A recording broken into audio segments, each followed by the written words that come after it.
Bonsoir à tous et merci de nous rejoindre pour cette deuxième lecture de Lettres d'amour. Et ce soir, nos lettres d'amour vont s'attarder sur les échanges épistolaires de George Sand et Alfred de Musset. Alors George Sand est plus âgée que Musset lors de leur rencontre et elle avait peu de foi en leur amour au début, et pourtant. Et la lettre qui suit date du début de leur histoire, la déclaration d'amour d'Alfred de Musset. Mon cher Georges, j'ai quelque chose de bête et de ridicule à vous dire. Je vous l'écris sottement au lieu de vous l'avoir dit, je ne sais pourquoi, en rentrant de cette promenade. Vous allez me rire au nez, me prendre pour un faiseur de phrases dans tous mes rapports avec vous, jusqu'ici. Vous me mettrez à la porte et vous croirez que je mens. Je suis amoureux de vous. Je le suis depuis le premier jour où j'ai été chez vous. J'ai cru que je m'en guérirais simplement en vous voyant à titre d'ami. Il y a beaucoup de choses dans votre caractère qui pouvaient m'en guérir. J'ai tâché de m'en persuader tant que j'ai pu, mais je paye trop les moments que je passe avec vous. J'aime mieux vous le dire, et j'ai bien fait, parce que je souffrirai bien moins pour m'en guérir à présent si vous me fermez votre porte.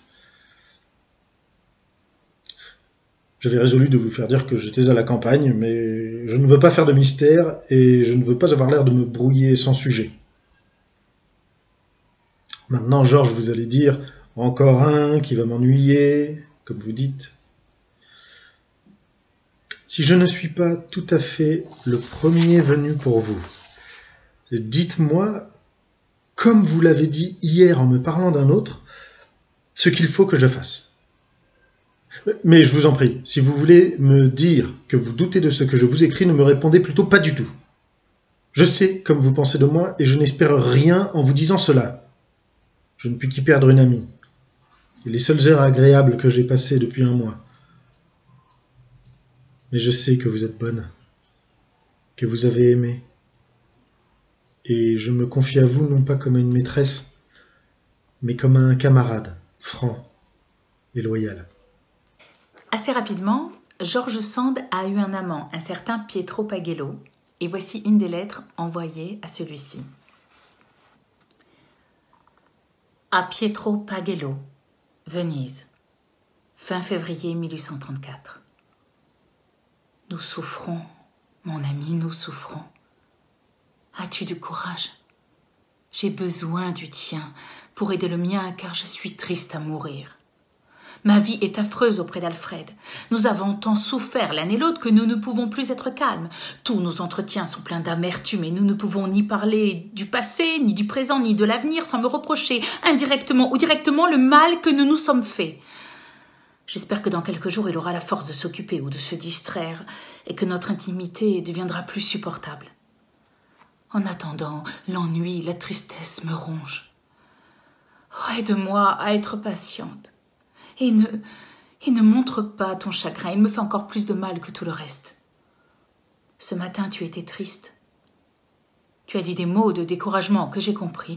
Mon ami, je t'en prie, cache-moi tes souffrances. Il me faut bien du stoïcisme pour ne pas céder aux miennes et pour ne pas réclamer et reprendre la liberté qui m'appartient. Ce soir, quand j'étais obligée de refuser de sortir avec toi, mon cœur s'est déchiré. Et quand tu étais partie, j'ai eu une envie de pleurer qui a été pour moi un supplice. Mais j'avais vu tant de froideur et de tristesse sur la figure d'Alfred que j'avais cru devoir lui faire ce sacrifice. Eh bien, nos relations sont tellement gâtées et empoisonnées que tout s'aigrit et tourne mal entre nous. Quand il a vu que je restais, il m'a reproché d'être triste et de ne pas savoir cacher mon déplaisir. Que faire ? Je ne puis feindre pour lui l'amour que je n'ai plus. Celui qui me témoigne à présent et qui m'aurait donné tant de joie il y a 2 mois ne me touche plus et me persuade encore moins. J'ai été aveugle et folle. Quand j'ai espéré que cet enfant le comprendrait, il est aussi incapable de constance que de ressentiment. Il n'a ni haine ni amour. Il n'est ni bon ni méchant. Il est beau, aimable, intelligent. Il sera heureux avec d'autres caractères que le mien. Et il me tarde de lui avoir rendu sa liberté et de reprendre la mienne. Oh, ma liberté, ma sainte liberté, que j'avais eu tant de peine à conquérir et que j'avais tant juré de conserver. Eh bien, je ne la désire que pour la sacrifier de nouveau. Mon cœur ne rompt cette chaîne que pour en chercher une plus forte. C'est fou, je le sais. Mais il m'est impossible de n'avoir pas en toi une confiance aveugle. Et de ne pas croire que le bonheur est enfin pour moi dans ton amour. Si tu connaissais ma vie, et si tu comprenais bien mon triste cœur, tu me dirais peut-être toi-même que je suis imprudente. Il y a 8 mois que je vis avec la pensée de la mort. Dès le jour où j'ai aimé Alfred, j'ai joué à tout instant avec le suicide. Je me suis habituée à dire « encore un mois, encore une semaine ».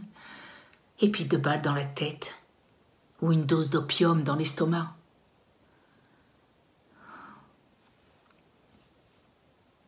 Tu ne doutes pas, toi. Tu es jeune et fort. Ton âme est toute neuve, toute belle, toute vigoureuse. Eh bien, quand même, tu ne serais qu'un brave et noble fou. Tu voudrais mieux que tous ceux qui le nient. Conduis-moi où tu voudras. Je me fie à ta vertu. Aimons, souffrons, mourons ensemble. Adieu, mon Pierre. Adieu, mon garçon, mon noble cœur. Je t'aime et je t'estime. Oh, tu ne sais pas quelle valeur ce dernier mot a dans ma bouche. Nous nous verrons demain soir. Nous irons au spectacle ensemble. Qu'Alfred se fâche ou non. Je lui ai fait assez de sacrifices depuis 2 jours pour avoir droit à un jour de liberté. Et du courage. Aime-moi. Souviens-toi que je t'aime. Comme si je n'avais jamais souffert. Sois sûr que la mort seule pourrait m'empêcher de revenir à toi d'un peu. Aie confiance en moi comme j'ai confiance en toi. Adieu, mon âme. Adieu, mon espoir et mon bonheur. Je t'aime. Georges. Et bien voilà, comme disent certains, les histoires d'amour finissent mal en général. Et ce fut le cas de George Sand et Alfred de Musset. Et voici leur lettre de rupture. Paris, janvier 1835. Cher George Sand, pouvons-nous aimer? Oui, je le pense, mais partageons-nous le même amour? Tu m'appelles ton enfant alors que je suis un adulte. N'as-tu pour moi qu'un amour maternel? J'ai 23 ans, et toi 30 passés, la différence d'âge nous séparera, tu as raison. Mais je puis trouver les plus belles femmes du monde et me détacher de toi dans leurs bras. Je ne crois pas que l'on puisse continuer à s'aimer. Il nous faudra faire des efforts pour tuer notre passion, mais nous ne devons plus nous voir avant d'en arriver au dégoût l'un de l'autre. Me chériras-tu? Me haïras-tu?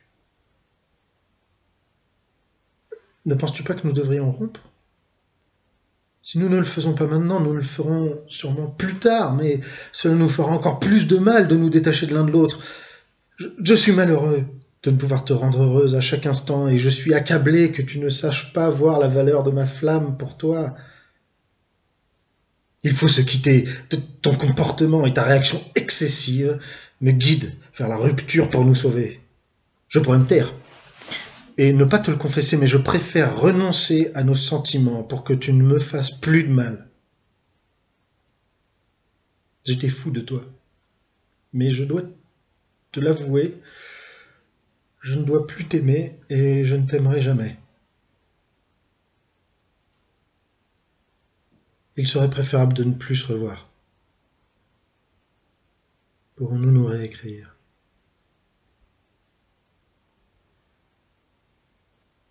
Je ne sais. Non, mon enfant chéri. Ces 3 lettres ne sont pas le dernier serment de main de l'amante qui te quitte. C'est l'embrassement du frère qui te reste. Mais garde-moi dans un petit coin secret de ton cœur. Et descends-y dans tes jours de tristesse pour y trouver une consolation ou un encouragement. Aime donc mon Alfred. Aime pour tout de bon. Aime une femme jeune, belle, et qui n'est pas encore aimée, pas encore souffert. Ménage-la et ne la fais pas souffrir. Le cœur d'une femme est une chose si délicate quand ce n'est pas un glaçon ou une pierre. Ton âme est faite pour aimer ardemment ou pour se dessécher tout à fait. Peut-être m'as-tu aimé avec peine pour aimer une autre avec abandon. Pour la première fois de ma vie, j'aime sans passion. J'ai souffert souvent, je me suis trompée quelquefois, mais j'ai aimé. C'est moi qui ai vécu et non pas un être factice créé par mon orgueil et mon ennui. Ne hasarde rien qui te fasse souffrir. Tu as bien assez souffert pour moi. Tu sais que je les aime de passion, tes vers, et qu'ils m'ont appelé vers toi malgré moi, d'un monde bien éloigné du tien. Quelquefois, je me mets à rire toute seule au souvenir de nos bêtises. Et puis, il se trouve que cela me fait pleurer. Oh. Nous nous reverrons, n'est-ce pas? Eh bien, merci de nous avoir écoutés. Et demain, nous serons avec Victor Hugo et Juliette Drouet. Bonne nuit!